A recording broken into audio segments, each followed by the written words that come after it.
Hello guys and welcome back to my channel. Today I have something slightly different. Today I'm going to show you how to build a PC and the components that are needed. So first of all, we need the PC case. It has a few USB ports on the front as well as headphone jack and also audio out as well as the power button. This is a micro ATX case to fit a micro ATX motherboard.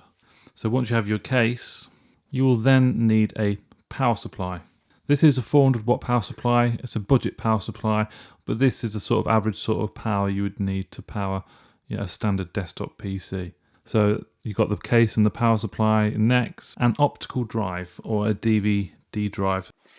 So on the back you have data SATA and power SATA.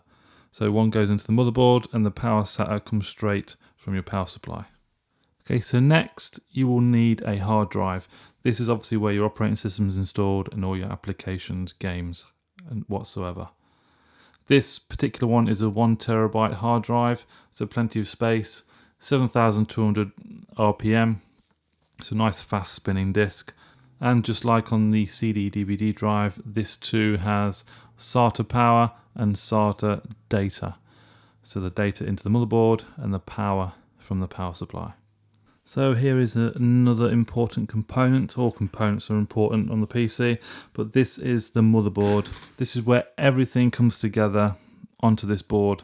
This is where all the data travels through, communication travels through this motherboard. So on the motherboard, this is where your CPU will go, your memory, graphics cards, hard drives will plug into it, power supply will plug into it. This is the main core. And you can pick these up for say £40–50, ranging up to hundreds and hundreds of pounds for really top quality motherboards. And next, your CPU. This is the Intel i3 CPU. It's a 7th generation desktop processor. It is dual core and has a socket LGA1151. There are a few of the specs on the side, so it's 2 cores, hyper-threading technology, supports 2-channel DDR4 and DDR3 memory, and it's also got built-in Intel HD graphics 630. This is the brain. This is what does all the calculations and the processing in your PC. So the graphics card, this is NVIDIA GeForce GT 710. Mid-range budget graphics card. Having these in your PC can take a little bit of strain off the CPU on certain tasks, and also improves video and sort of 3D performance when gaming. So it does take a bit of pressure off the CPU, and obviously the higher and the more expensive the graphics cards you buy, the more hungry, resource intensive games that you can run on this. So graphics cards are normally PCI Express, and they slot into one of the PCI Express slots onto a motherboard, which I will show you later on. And finally, RAM, RAM, Random Access Memory. This is 8 gig, so it's 2 sticks of 4 gigabytes. Memory normally runs better when there's 2 in dual line memory mode. So these are DDR4, these are the latest and greatest. Okay, so that is everything. We have the PC case, graphics card, motherboard, power supply, the DVD drive, hard drive, CPU and RAM. Okay, so people have their different ways on setting up a PC and where they start with building. What I start with is the motherboard. Get the motherboard out, put the CPU on, put the memory in. Then it's a lot easier then to place it into the PC case. So let's start with the motherboard. This is how your motherboard will typically come in the plastic bag, protective plastic bag. These are SATA cables.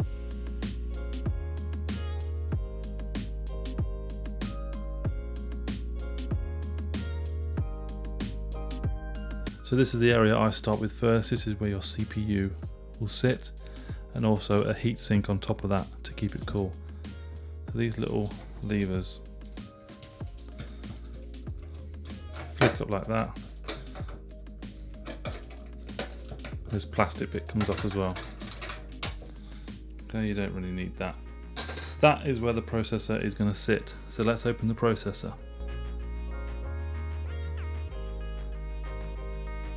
That is the heatsink and fan, which will be placed directly on top of the CPU. This will obviously keep the CPU cool because it can get very, very hot. So on the bottom here of the heatsink, you will see some grey paste.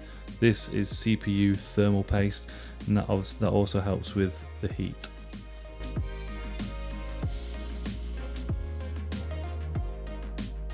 So when handling CPUs, try to be a little bit careful. Try and hold it at the edges like that, the way I'm doing there. Now this part, if you see on the top of this CPU, just there and just there on the other side, there's two little nicks on the left and the right. Also, if you look into here, there's two little points that stick out, and these little nicks will sit nicely in there, as you'll see.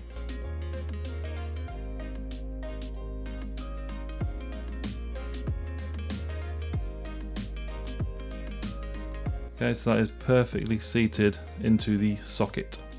Now you can clamp this back down.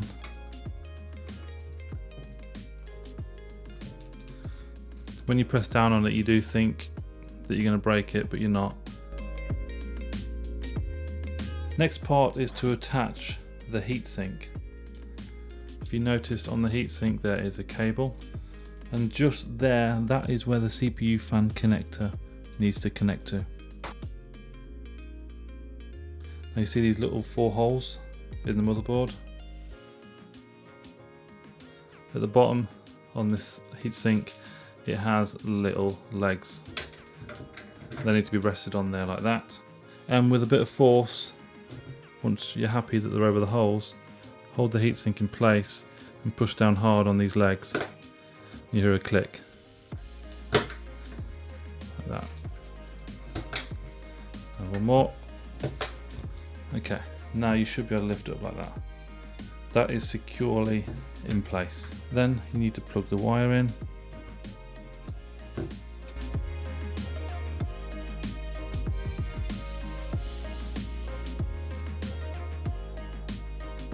Okay, so the next task is to install the memory. We have 2 sticks of memory, and these are the DIMM slots here. There's 2 slots in there. Now if you look at the bottom, there is a little nick at the bottom there. This also needs to line up with the nick on the DIMM slot. We need to open these up. These little clips. This will allow me to slot the RAM in nice and easy. Then come in from the top.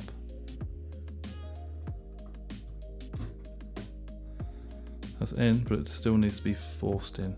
So on each side, just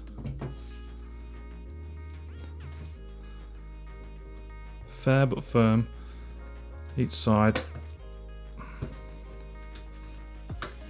Click it in there at the edge if you need to, but that first one is in.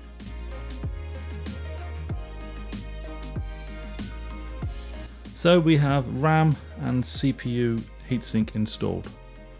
You get one of these with every motherboard. Okay, and if you sort of hover it over here, you can just see that they should marry up with all the connectors on there. We need to now put this into the PC case.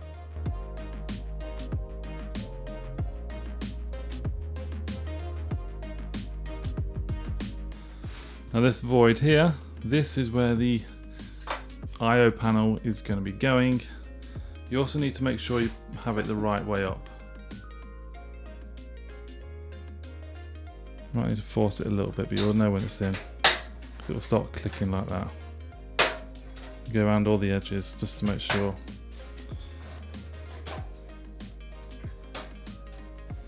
And that should be it. So that's ready for the motherboard to be placed against them.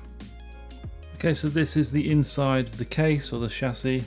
With a lot of them you will get a bag like this. This has got all screws that you might need to mount motherboards and put in for hard drives and whatnot. And also you will get cables in them. So for instance here, these will plug into the motherboard. Okay, that says HD audio. That says HD audio and USB. So that will enable the front audio inputs and outputs to be enabled, and also the standard USB ports there. This one, you do see this quite often. This is the USB 3 connector. This will connect all the USB 3 ports at the front of the case into the motherboard. If your motherboard does have that slot, that is, some motherboards might not have it. And you can also see lots more Molex connectors here, which will help you power that fan there. But our main concern at the moment are these mounts. You'll see on this case, they are pre-installed golden mounts on here, and this is where your motherboard is going to sit on top. Match the mounts up with the holes in the motherboard. Wish me luck. And also at the same time trying to get it in the inputs and output connectors. So if we look there, everything seems to be flush against the panel.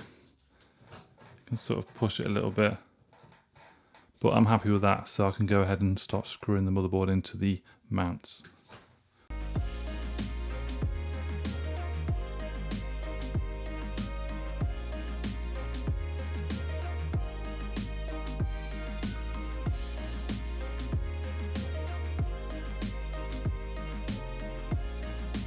Okay, I'm happy that is securely in.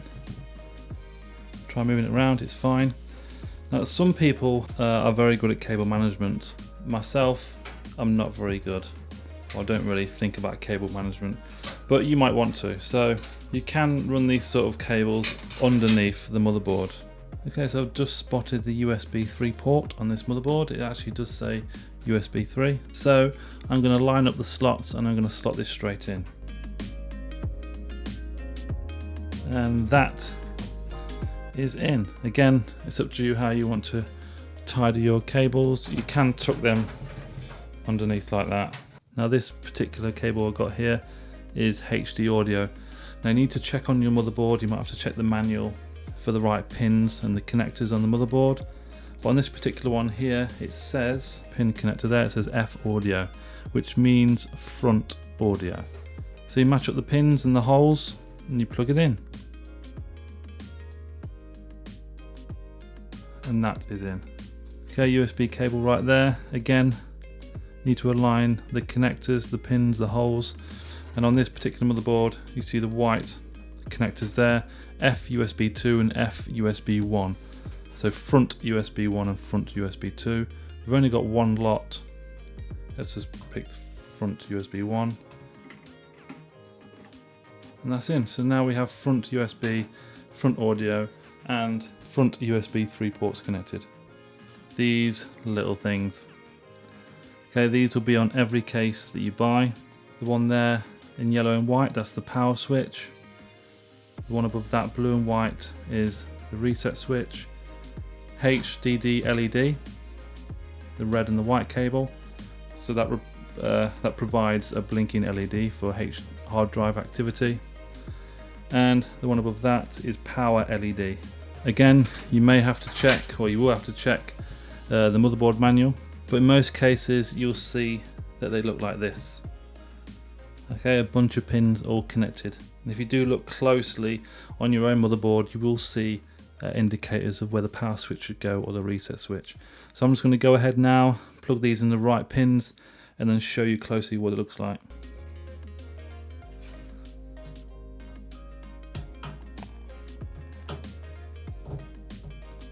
So that first one is the power switch.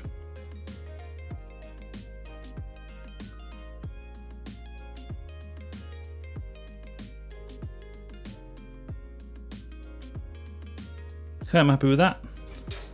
So all the front parts of the PC are fine. So with those plugged in, we can turn on the PC, we can reset the switch. We can also see the activity of the hard drive and power LED.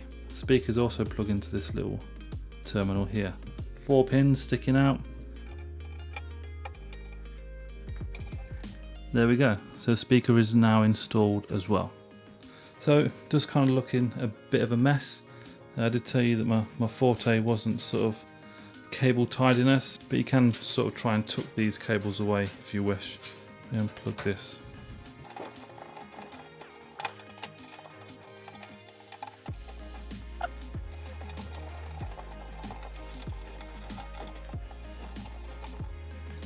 The cables are sort of out of the way at the moment. might fling back. It's a little bit easier to play with. Obviously make sure that you don't accidentally pull these connectors out that we plugged in earlier. Okay, so maybe we can now think about installing the hard drive into one of the bays. This is where your hard drive will go there. You might have more than one, you might have two. But here, this is where you can now take the other side off.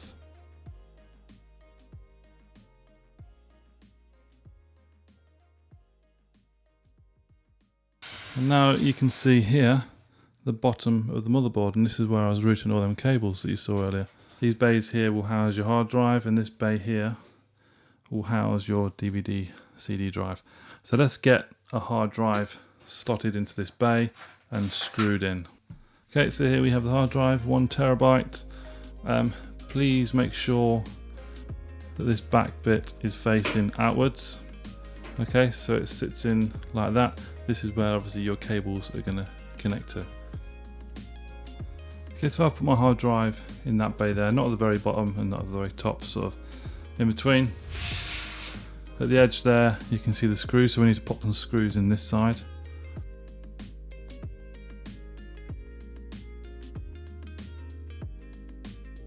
And you need to do the same on the other side. That's it, and that would hold it. That will hold it. This is where we need to insert the DVD drive. So the hard drive is in there nicely. Now this particular case, we have this. Open this up and you will get these metal plates. These will snap off with a bit of force. So after a bit of twisting, they do come off. So obviously make sure it's flush. It's not sticking out, but you've also got to make sure that the holes that you're mounting in the side are also level. So again, just screw the DVD drive in like you did with the hard drive.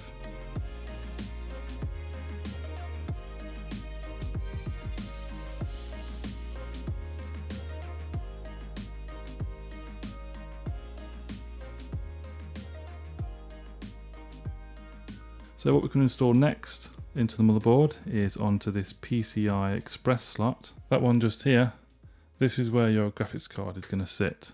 So let's do that. So this is your typical GPU or graphics card. This is PCI Express connector. You'll also get these rubber connectors here, obviously protect the board. You also get them on the front as well for the HDMI connectors, VGA and DVI. It keeps the dust out. So you normally find them in this sort of format. This slots straight into the PCI Express slot onto the motherboard. So that is where the graphics card is going to go, like that. You also need to make sure it lines up nicely with the bay. Let me bring your attention to the back here. This particular void here, this is where your graphics card and your connectors will appear when it's in. But at the top here you'll also find these finger screws. You need to undo these as well. Okay, ooh, that just fell off. Okay, so it should sort of look something like this. At the moment it's not quite in the socket. You push firmly down and there we go. As you can see, there's a little bit of movement here.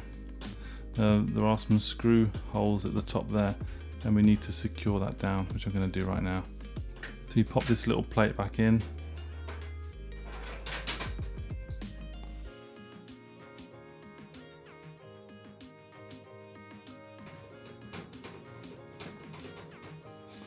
Making sure there's a bit of making sure they're not too close to the edge, as the connectors will struggle to connect. Screw that in tight, and that's securely in.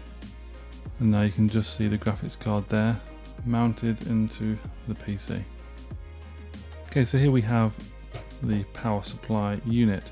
If you notice at the bottom of this case there is a vent, and there this will allow adequate ventilation for the power supply unit when we put it in there, because the fan on this one is facing down. PSUs and cases are different in some cases, so you may have to do it slightly different than mine. Let's pop this in here.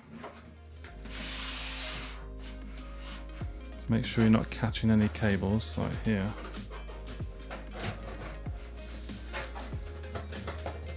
Drop that in. The holes should marry up to the power supply holes on there. Once they do, just secure them in with screws.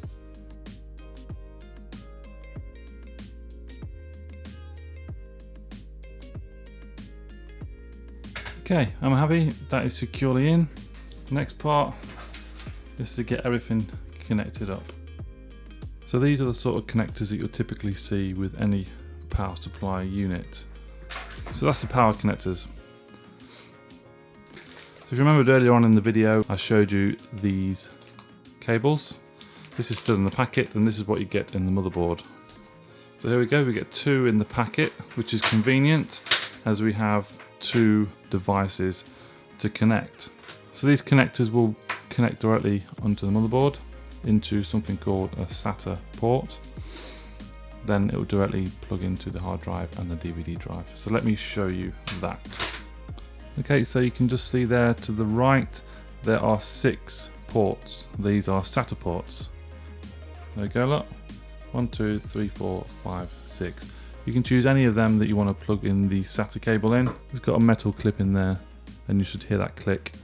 And then when you want to remove them, you just press that metal clip down to remove. So let's plug one of them in.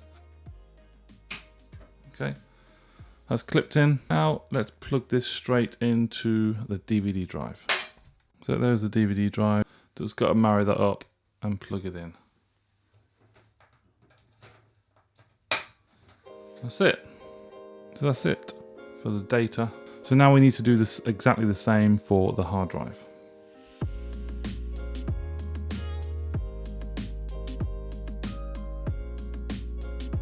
And that's in. So data is all plugged in.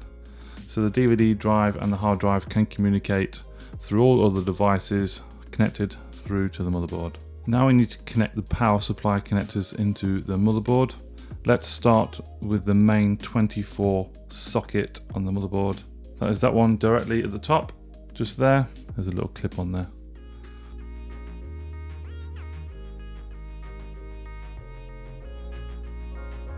And that's in.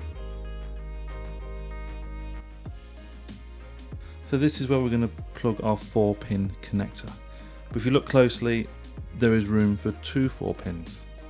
Okay, this is 8 pins. This is quite common now with modern motherboards, especially for the high-end powered CPUs. In this case, this is an i3 dual core, so one 4-pin connector should suffice and supply enough power for that processor. If you do consider upgrading to a much more power-hungry processor, you would need to upgrade your power supply with an 8-pin connector. So we have our 4-pin connector right here, and it will only connect one way. You need to connect it at the top of the connector. That's it, that's in. And that should be enough now to power the whole PC. But now we need to plug in power to the DVD drive and the hard drive. Okay, so it's looking a little busy in there now with all these cables running through. On your power supply, you now need to find the SATA power connectors, these thin ones here. Conveniently, I have 2 here at a nice sort of distance and spread, so we should be able to plug them in using the same cable there. So we've got the very lower end connector, and it plugs right next to the data cable that I plugged in earlier.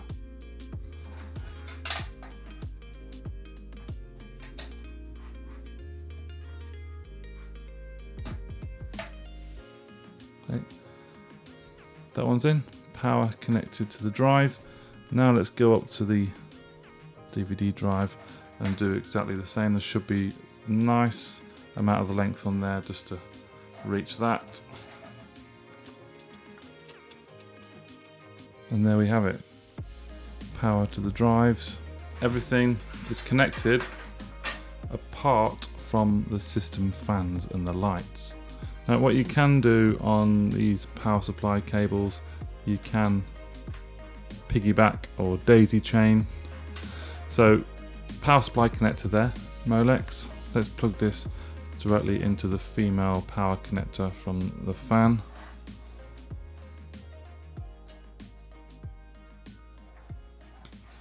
like that. That's connected nicely, but we also need to connect this cable. Now I don't want to use the other Molex connector on the power supply, as I need to power the fan, which is just here.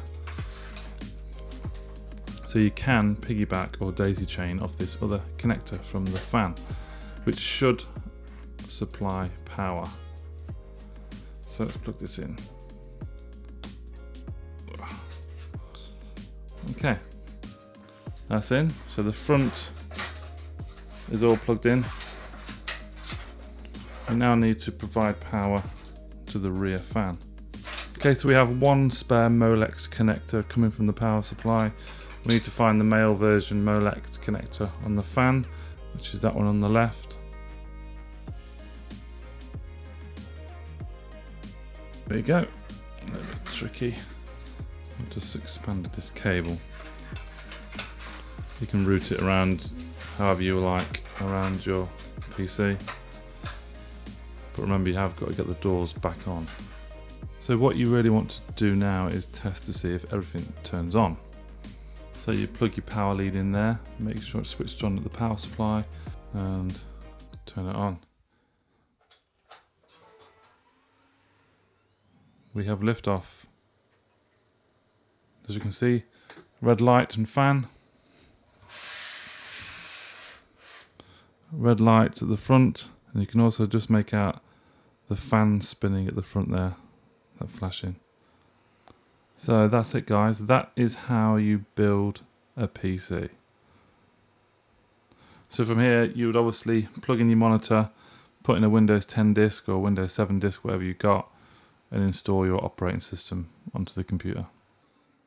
Hey guys, I really hope you enjoyed the video, something a little bit different to what I normally do. The basics of how to build a PC from scratch, all the components you need. This is a budget PC. So if you have any questions, guys, please comment below. I'll be very, very happy to answer them. If you've enjoyed the video, give the video a thumbs up.